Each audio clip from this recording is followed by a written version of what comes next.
जय हिंद, वंदे मातरम। स्वागत है आप सभी का गुरुजी वर्ल्ड एग्जाम स्टडी प्लेटफॉर्म में। उम्मीद करता हूं कि बहुत अच्छे होंगे आप, परिवार भी बढ़िया होगा। दोस्तों, मेरा नाम है धीरज द्विवेदी। आज की इस वीडियो में हम समय से पहले आ गए हैं। आपके लिए थोड़ा सा अचंभा महसूस कर रहे होंगे आप कि समय से पहले कैसे आ सकते हैं, है ना आपके धीरज भैया। तो हम समय से पहले हैं। हो सकता है कि बहुत सारे लोगों की वीडियो छूट जाए।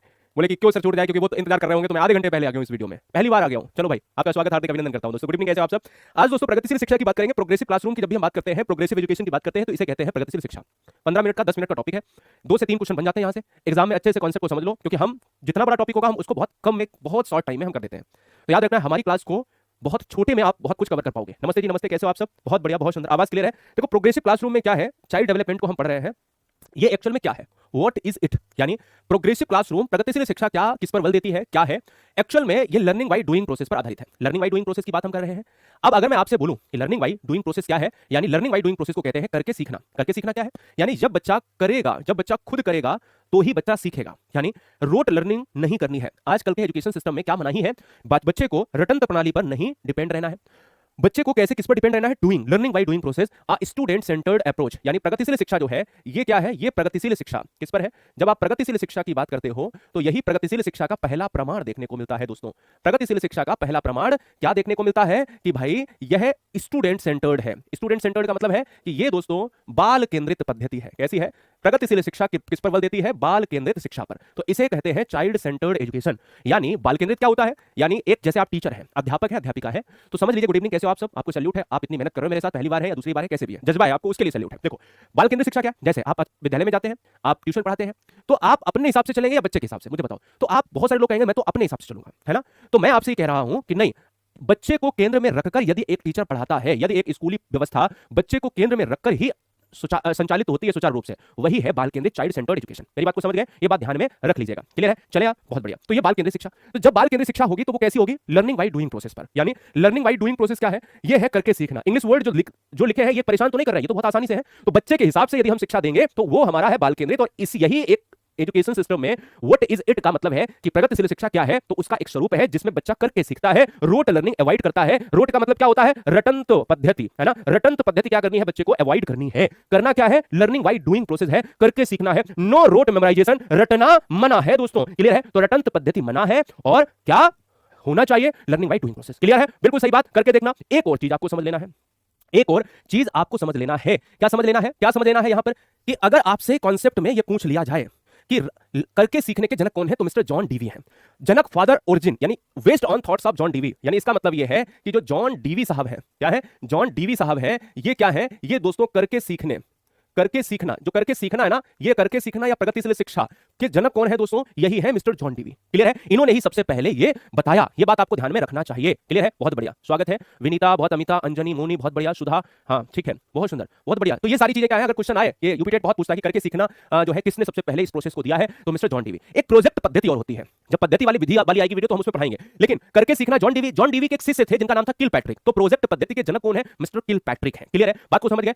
इस करके सीखने का या प्रगतिशील शिक्षा का उद्देश्य क्या है, व्हाट इज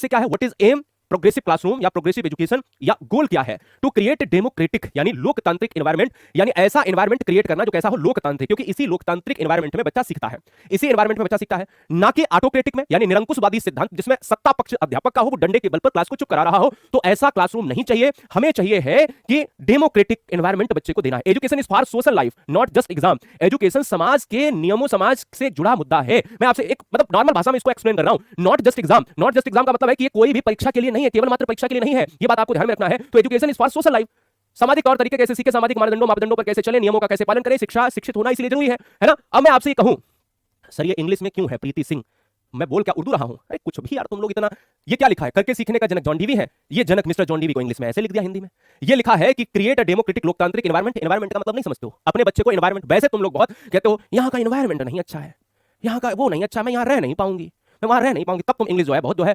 झाड़ोगी, तब इंग्लिश में झाड़ने में कतई कसर नहीं आएगा। बगल वाली जो है, बगल वाली अम्मा से ज्यादा जो है तुम अम्मा लगोगी। इसका मतलब ये है, समझो, बुरा नहीं मानना, क्योंकि तुम हो परिवार के सदस्य और तुमसे अगर हम हंसी मजाक करते हैं तो इसके लिए अपने आप को ये समझो कि हम एक ही परिवार के सदस्य हैं। तो इसका मतलब यहां पर है कि वो वाली चीज आप समझो, एनवायरनमेंट का मतलब होता है यहाँ का एनवायरनमेंट बड़ा खराब है, मेरे बच्चे बर्बाद हो जाएंगे। वही वाला एनवायरनमेंट की बात कर रहा हूं जहां तुम बात करती हो, ये एनवायरनमेंट वही वाला है, टू क्रिएट अ डेमोक्रेटिक लोकतांत्रिक एनवायरनमेंट बच्चे के लिए होना चाहिए। एजुकेशन एक सोशल लाइफ, भैया सामाजिक व्यवस्था के लिए हम एजुकेट होते हैं, और जस्ट एग्जाम ये परीक्षा के लिए नहीं है, है ना। क्वेश्चन ऐसे ही देखो, पूछना जरूर है, नहीं पता चल जाए कि हम तुम्हारा मजाक बना देंगे। अब यहां पर भी बहुत सारे लोग ऐसे अरे भाई पूछेंगे नहीं पूछेंगे, पूछो यार, तुम नहीं पूछोगे तो फिर क्या ही मतलब है। परीक्षा के लिए नहीं है, ठीक है ना, परीक्षा के लिए नहीं है। क्या नहीं है दोस्तों? यही दोस्तों प्रगतिशील शिक्षा में जो एजुकेशन है ना, एजुकेशन इज फॉर एजुकेशन, परीक्षा के लिए नहीं, केवल परीक्षा को पास करो, अच्छे नंबर ले आओ, अच्छी ग्रेड ले आओ, वो नहीं है दोस्तों। क्लियर है? चलो भाई, हाँ बहुत बढ़िया शहीद, आप ठीक है, पढ़ लिया, ओके थैंक यू दोस्तों। एजुकेशन क्या है? समाज को चेंज के लिए है। एजुकेशन इतना आसान लिखा है प्यारी सिस्टर, देखो एजुकेशन समाज को बदलने के लिए है, स्ट्रॉन्ग डेमोक्रेसी यानी एक क्या है, मजबूत लोकतंत्र व्यवस्था के लिए। इतना ही है और कुछ नहीं है, कुछ नहीं है, इतना ही है। ये सारी चीजें हम एक्सप्लेन कर रहे हैं। अब ध्यान दो, इधर ध्यान दो, यहां पर बाल केंद्रित शिक्षा को समझो। बच्चे के लिए, समाज के लिए क्या जरूरी है, एक बच्चे को एजुकेशन के लिए क्या जरूरी है? देखो सबसे पहले एक बच्चा है, बच्चे के लिए जरूरी है कि बच्चे के लिए पढ़ने के लिए स्कूल चाहिए। स्कूल के साथ खाली स्कूल मिल जाए तो भी चलेगा नहीं, तभी आप लोगों की नियुक्ति होती है और आप उनको मिल जाता है टीचर। तो बच्चे के लिए बच्चे के लिए क्या चाहिए? सबसे पहले स्कूल और फिर चाहिए टीचर। और जब दोनों चीजें मिल जाती हैं तो दोस्तों मिलता है फिर एक बुक, यानी बुक एक साधन है पढ़ने का। मेरी बात को समझ गए? हाँ ठीक है, मेरी बात को समझ गए, बहुत बढ़िया, ठीक है, मेरी बात को समझ गए प्यारे साथी। तो यहां पर बाल केंद्रित शिक्षा को भी समझ लो, बाल केंद्रित शिक्षा के साथ बच्चे के एजुकेशन सिस्टम को समझ लो। एक बच्चा पैदा तो हो गया है, तो पैदा होने के बाद एजुकेशन, स्कूल एजुकेशन कैसे प्राप्त करेगा? स्कूल होना चाहिए, बुक होनी चाहिए और टीचर होनी चाहिए, और ये एजुकेशन को ग्रहण कर लेगा। अब यहां देखो, teacher is not the centred, इसका मतलब है कि जो प्रायोरिटी है वो क्या है, ये बताया गया है, इसको हिंदी में भी समझ लो। टीचर जरूरी नहीं है, शिक्षा यानी शिक्षा कैसे, बच्चों को शिक्षा कैसी देनी चाहिए? टीचर केंद्रित या बाल केंद्रित? बालक केंद्रित। तो बालक जरूरी है, यही तो हिंदी में लिख रहा हूं मैं। इसका मतलब है कि टीचर इज, मेरी बात को समझ रहे हैं? हाँ हाँ बहुत बढ़िया। अब अगर मैं आपसे बोलूं कि teacher is not the centred, इसका मतलब है टीचर केंद्र में नहीं है किसके एजुकेशन सिस्टम में, और चाइल्ड इज द सेंटर्ड, तो बालक केंद्र में है, उसे ही आप चाइल्ड सेंटर्ड कहेंगे। इससे भी अच्छी हिंदी की हम बात करें। दूसरी चीज, फोकस ऑन स्टूडेंट्स इंटरेस्ट, इसका मतलब यह है, इंटरेस्ट का मतलब है कि बच्चे की रुचि और बच्चे की जरूरतों पर ध्यान देना चाहिए एक टीचर को। तो जरूरी क्या है? एक इंटरेस्ट जरूरी हो गया, एक नीड्स जरूरी होगी। नीड्स का मतलब है जरूरत, इंटरेस्ट का मतलब है रुचि। रुचि अगर नहीं होगा तो बच्चा पढ़ेगा कैसा? और अगर आप नीड्स, बच्चे की नीड्स नहीं होंगी, क्यों पढ़ रहा है, क्या उद्देश्य है, क्या गोल है, वो तो होनी चाहिए दोस्तों, वो भी है। तो टीचर क्या है? अब पूरे सिस्टम में, इस पूरे सिस्टम में टीचर क्या है? एग्जाम में क्वेश्चन बनता है यूपी टेट में, तो टीचर है फैसिलिटेटर, गाइडर है, गाइड करने वाला। यानी टीचर इस सिस्टम में अगर केंद्र में नहीं है तो टीचर कैसे है दोस्तों? टीचर है सुविधादाता, यानी बच्चों की कठिनाई को सरल करने के लिए, समस्याओं का उन्मूलन करने के लिए, समस्या को खत्म करने के लिए, समस्या को डिस्ट्रॉय करने के लिए। मेरी बात को समझ गए? बहुत बढ़िया, हाँ ठीक है। सगुन चौधरी कह रही, मेरी छोटी बहन देख रही है, मेरा नाम नहीं लेते, है ना। छोटी बहन से तो पढ़ लो, ब्याह नहीं होगा, है ना। आजकल लड़कियों की समस्याएं हैं, बोलो उसको पढ़ ले, समझा? छोटी बहन देख रही है, वाह भाई करवाओगे। आ जाओ, यहां पर बात करेंगे, इधर देखो, teacher is a guide on the side, not a says on the stage. Wow, कितनी अच्छी लाइन में लिखा है, देखो भाई, इसका मतलब बताओ तुम। द टीचर क्या है? Teacher is a guide on the, क्या है, on the side, not a says on the stage. भैया बहुत बढ़िया दोस्तों, क्या बात है, बहुत सुंदर, ठीक बात। हाँ, टीचर हमें क्या है? गाइड करते हैं, बहुत बढ़िया। तो टीचर एक फैसिलिटेटर है, गाइडर है, जो क्या है? गाइड करने वाला होता है, सुविधादाता है, हमारे ऊपर निरंकुशवादी नहीं हो सकता, हमारे ऑटोक्रेटिक वाला नहीं हो सकता। ये बात आपको ध्यान में रखना है, ठीक है, मेरी बात को समझ लो। हाँ ठीक है, चलो बहुत बढ़िया, क्या बात है। अब तुम लोगों की एक बड़ी समस्या, मतलब मैंने पहली बार इतने ज्यादा इंग्लिश के वर्ड यूज कर लिए, तुम लोग तो मतलब इंटरेस्ट ही नहीं बता रहे। कुछ लोग तो कह रहे हैं कि भाई इंग्लिश का बोला, इंग्लिश का मतलब कैसे पढ़ोगे यार, मतलब हंसा के पढ़ा रहे तब भी नहीं पढ़ना चाह रहे हो। अनुभवात्मक अधिगम का मतलब होता है एक्सपेरिमेंटल लर्निंग। क्या दिक्कत आ रही है? क्या ज्यादा इंग्लिश में क्या दिक्कत है? उन्मूलन क्या होता है सर? भाई मैं हिंदी का भी टीचर हूं, तो मैं अगर पूरी हिंदी बोलने लगूंगा दिक्कत हो जाएगी। उन्मूलन का मतलब होता है, जब हिंदी में आप पढ़ते हो ना तो विलोम शब्द होते हैं, तो उसमें एक उन्मूलन शब्द आता है। तो परीक्षा में यहीं पर यूपी टेट में भी पूछा गया कई बार, सही रहा तुमने पूछ लिया, कल को एग्जाम में आ जाए कि उन्मूलन का विलोम क्या है, तो क्या लगाओगे? उन्मूलन का मतलब होता है टू डिस्ट्रॉय करना। मैंने इंग्लिश में भी बोला था वहां पे, पीछे देखना वीडियो में बोल के आया, खत्म करना। उन्मूलन को हम जब विलोम शब्द में बदलते हैं तो उसको कहते हैं रोपण। ये क्या हो गया? अरे कोई बात नहीं, उन्मूलन की बात हम करेंगे, उसको कहते हैं विलोम शब्द में रोपण। रोपण का मतलब होता है लगाना। जैसे एक पेड़ है, उसको काट दिया तो डिस्ट्रॉय हो गया, खत्म हो गया। और उसका क्या है, उसकी बात अगर हम करें, सूरज प्रजापति, तो जो नंबर क्लास की है वो क्लास देखिए, हम यहाँ पर टॉपिक पर बात कर रहे हैं, टॉपिक पर ध्यान दो। मैं आपसे कह रहा हूं कि जैसे हमने क्लास एक उसको पेड़ को, ट्री को काटा तो वो हो गया खत्म, डिस्ट्रॉय हो गया। तो डिस्ट्रॉय हो गया तो अब हम क्या करेंगे? उसके विलोम शब्द के लिए तो एक पेड़ लेंगे, नया लगा देंगे। रोपण, रोपण का मतलब होता है लगाना, यानी रोप देना, यही होता है। मेरी बात को समझ गए? तो ये सारी चीजें थी। अब हम आते हैं पॉइंट नंबर नेक्स्ट पर। पॉइंट नंबर नेक्स्ट पर हम बात करेंगे, ठीक है। हाँ, ये बहुत आता है हिंदी में, एक विलोम शब्द पूछा जाता है। बिल्कुल सही बात है, माजिद कह रहे हैं, बिल्कुल सही बात है। जैसे गरीबी उन्मूलन, बिल्कुल सही बात है, यानी अर्थात उसे दूर कर देना, गरीबी को खत्म कर देना। बहुत बढ़िया, यही होता है और कुछ नहीं होता, यही होता है और कुछ नहीं होता है। क्लियर में आ जाओ, फैक्ट नंबर नेक्स्ट पर बढ़ेंगे, और नेक्स्ट पर हम बढ़ेंगे तो हमारा आता है क्या? हमारा आता है, ये सारी चीजें हो गई, यहां पर थे अनुभवात्मक अधिगम की बात हम कर रहे हैं। तो इसमें क्या है कि लर्निंग थ्रू रियल एक्सपीरियंस, यानी इसका मतलब है कि जो आप सीख रहे हो, सीखो ऐसा, कैसा सीखो? जो वास्तविक अनुभव पर आधारित हो। क्या इसमें इंग्लिश कठिन है? हाउ टू लर्न, कैसे सीखो? सीखो ऐसे जो रियल एक्सपीरियंस हो, यानी जो एक्सपीरियंस की बात जब भी हम बात करते हैं तो सीखो ऐसा जो आपको रियल अनुभव दिलाए। यानी ऐसे सीखो, ये थोड़ा सा मिसप्रिंट हो गया, ऐसे, क्योंकि ऐसे कैसे सीखना पड़ेगा, एक्टिव होकर सीखना पड़ेगा, सक्रिय होकर सीखना पड़ेगा, यानी एक्टिव होकर सीखना पड़ेगा। तो सक्रियता से यदि बच्चा क्लासरूम में सीखेगा तो उसे रियल अनुभव होगा। बोलो क्लियर है? और ये सब कब हो पाता है? जब बच्चा खुद करके सीखता है। यहां एक ऐसे हमने ड्रॉ करा है जहां पर बच्चा इसको करके सीख रहा है। मेरी बात को समझ गए?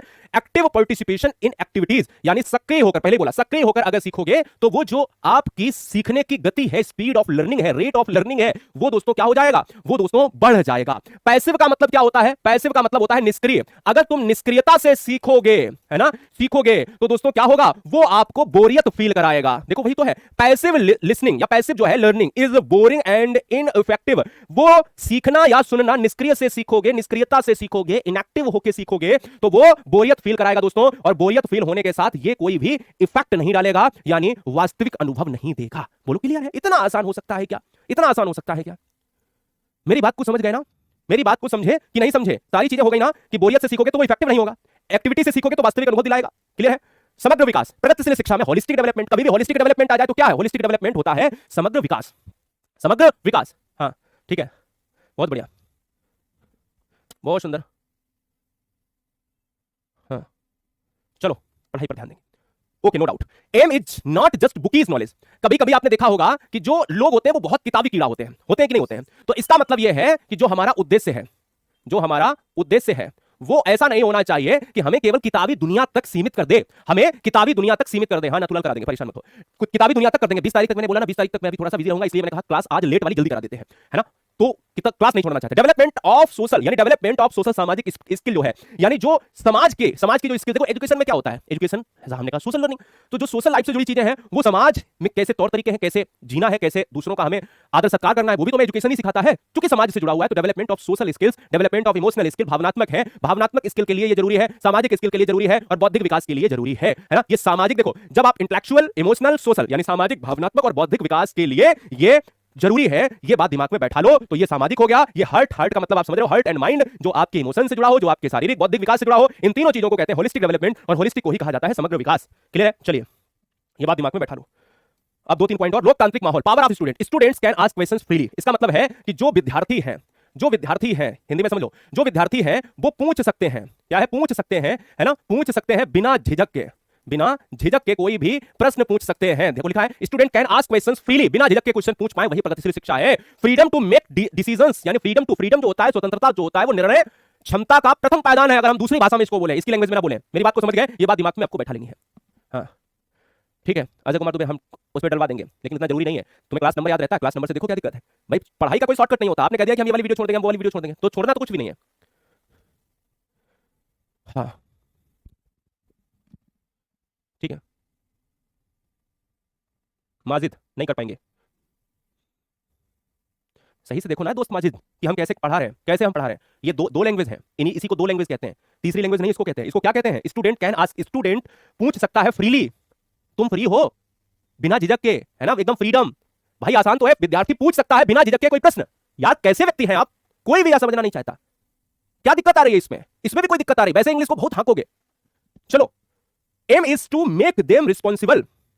फ्रीडम टू क्वेश्चंस बराबर क्रिटिकल थिंकिंग। अब देखो, अब मेरी बात को समझो, यहां से समझ लो क्या इसमें समस्या थी। हमने प्रगतिशील शिक्षा को हमने शुरू किया, ये कहता है कि जो भी बच्चा सीखेगा वो करके सीखेगा। रटंत प्रणाली मना है, ये मना है, लेकिन फिर जरूरी क्या है? डूइंग, करके सीखना जरूरी है। प्रगतिशील शिक्षा डिपेंड ऑन चाइल्ड सेंटर्ड, बाल केंद्रित शिक्षा पर आधारित है। नो रोट लर्निंग, हाँ जी, रटना मना है। क्या दिक्कत है इंग्लिश में बताओ?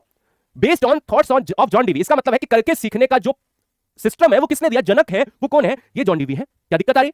कौन सी समस्या आ रही बताओ? उद्देश्य क्या है? कि उद्देश्य यह है कि इस एजुकेशन सिस्टम को लोकतांत्रिक बनाया जाए। लोकतांत्रिक एनवायरनमेंट की बात की गई है, ऑटोक्रेटिक नहीं, सत्तावादी सिस्टम नहीं होना चाहिए। क्या समस्या है यहां पर? दूसरा, education is for social life, education समाज के लिए है। एजुकेशन सोशल को बदलने के लिए, समाज को चेंज करने के लिए है। भाई से तुमको चेंज बहुत आ जाता है कि ये हमारी बनियान छोटी आ गई है, इसको चेंज कर लाओ, तब नहीं कहोगे वहां बदल लाओ, है ना? ये हमारा अंडरवियर आ गया, इसको चेंज कर लाओ, तब नहीं कहोगे 85 नंबर और 90 नंबर, 95 नंबर, 32 नंबर आ गया।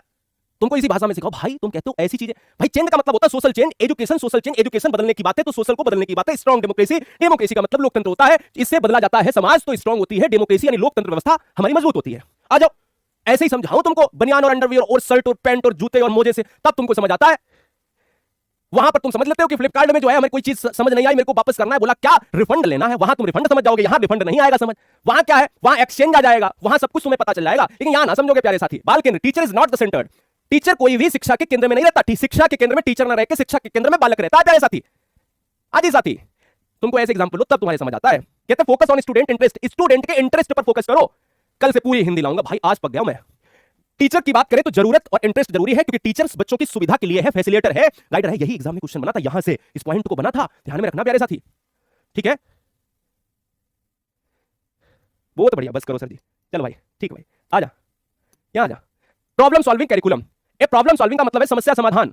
आप पियाजे का सिद्धांत समझते हो ना? पियाजे का सिद्धांत ये कहता है कि भाई, पियाजे का जो सिद्धांत है वो ये कहता है, क्या कहता है? वो ये कहता है कि भाई जो है बच्चा जब 11-2+ में जाता है, 11-2+ में जाता है तो बच्चा बड़ा हो चुका है। और बच्चा जब बड़ा हो चुका है तो ये कहा जाता है, क्या कहा जाता है? बच्चा जब बड़ा हो चुका होता है तो ये कहा जाता है कि बच्चा अब खुद प्रॉब्लम को सॉल्व कर सकता है। बच्चा खुद अब प्रॉब्लम को सॉल्व कर सकता है। और जब बच्चा प्रॉब्लम को सॉल्व कर सकता है तो इसका मतलब यह है कि बच्चा 11 साल से ऊपर का हो चुका है। और बच्चा 11 साल से ऊपर का हो चुका है, बच्चा 11 साल से ऊपर का हो चुका है। 11 साल का मतलब यह है, हाँ 11 साल से ऊपर का मतलब क्या हो गया? देखो मेरी बात को समझो। कहते हैं कि अब बच्चा अमूर्त चिंतन करने लगता है। जब समस्या समाधान खुद से बच्चा करने लगे तो वो समझ लो अब बड़ा हो चुका है। समस्या का समाधान खुद अगर करने लगे तो बच्चा बड़ा हो चुका है। ओके प्रिया, ठीक। तुम्हें मैं बिल्कुल पक्की हिंदी में समझाऊं, पक्की हिंदी में, पक्की पक्की मेरी तुम्हारी बात बिल्कुल पक्की। कह रहे हैं भैया बिल्कुल समझ नहीं आता है जब आप ये इंग्लिश में पढ़ाते हो। नहीं नहीं नहीं नहीं, नहीं पढ़ा सकता। एक क्लास बराबर 100 क्लास होंगी मेरी अगर मैं ऐसे पढ़ाऊंगा, अपना नुकसान थोड़ी नहीं करूंगा। आज तो तुमने पसीना निकाल दिया। प्रतिमा मौर्य, हाँ ठीक ठीक बात। नहीं, आज मैं रिस्क नहीं ले सकता, मैं रिस्क नहीं ले सकता। Promote critical thinking. Critical thinking, एक बच्चे को क्रिटिकल थिंकिंग का मतलब होता है समालोचनात्मक चिंतन, आलोचनात्मक चिंतन। बच्चे को इफ बट करने का मौका मिले, जहां पर क्या है ये सारी चीजें हो पाए कि बच्चा सोचने पर मजबूर हो जाए। डाइवर्जेंट थिंकिंग की बात करें, एक समस्या के अनेक बहुत तरीके दोस्तों, क्लियर है? तो प्रमोट जो है critical thinking, encourage creativity, encourage, discourage नहीं, इनकरेज यानी उसको उत्साहित करना, प्रोत्साहित करना, इनकरेज करना। तो ये क्या है? क्रिएटिविटी यानी सृजनात्मकता के लिए बच्चे को क्या करना? उत्साहित करना। हाँ मैं पैंट फटा ही पहनता हूं, मेरे पास वैसे नहीं, ये देखो फटा पैंट है। आजा, फटा पैंट है यार, कुत्ते दौड़े थे ना उसने फाड़ दिया मेरे पैंट। चलो कैरिकुलम की बात करें, पाठ्यचर्चा। पाठ्यचर्चा की बात करें, मस्ट बी फ्लेक्सिबल। जो भी पाठ्यचर्या है जो टीचर यूज करेगा वो पाठ्यचर्या कैसी होनी चाहिए? फ्लेक्सिबल होनी चाहिए। फ्लेक्सिबल का मतलब क्या है? तुम्हारा शरीर बड़ा फ्लेक्सिबल है, वहां फ्लेक्सिबल समझ जाओगे। यहां का मतलब होता है लचीला, नॉट रिजिड। कठोर नहीं होनी चाहिए, बच्चे को समझ आनी चाहिए, कठोर नहीं होनी चाहिए। Must be flexible, not rigid, कठोर नहीं। Adopt to the learner space, है ना? ये सारी चीजें कि भाई बच्चा उसको भली भांति अच्छी तरीके से समझ जाए। बहुत बढ़िया दोस्तों, ठीक है, बहुत बढ़िया। चलो भाई, कह रहे पेट फूल गया हंसते हंसते। भाई तो हंसते हंसते पेट फूल गया तो वही तो करने आया हूं मैं, और थोड़ी ना तू मेरे पास काम है। लास्ट वन देखेंगे, प्रोग्रेसिव एजुकेशन समझाया ना मैंने। तो उस प्रोग्रेसिव एजुकेशन में क्या है? प्रोग्रेसिव एजुकेशन में दोस्तों है क्या वो दोस्तों? हाँ जी,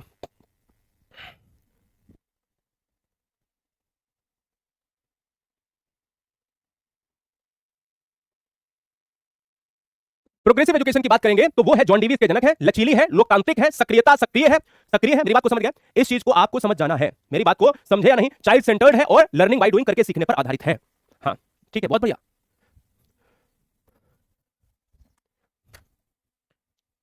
बहुत बढ़िया।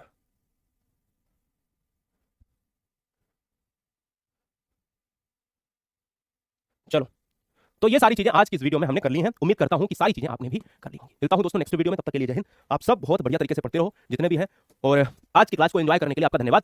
थैंक यू, जय हिंद, वंदे मातरम।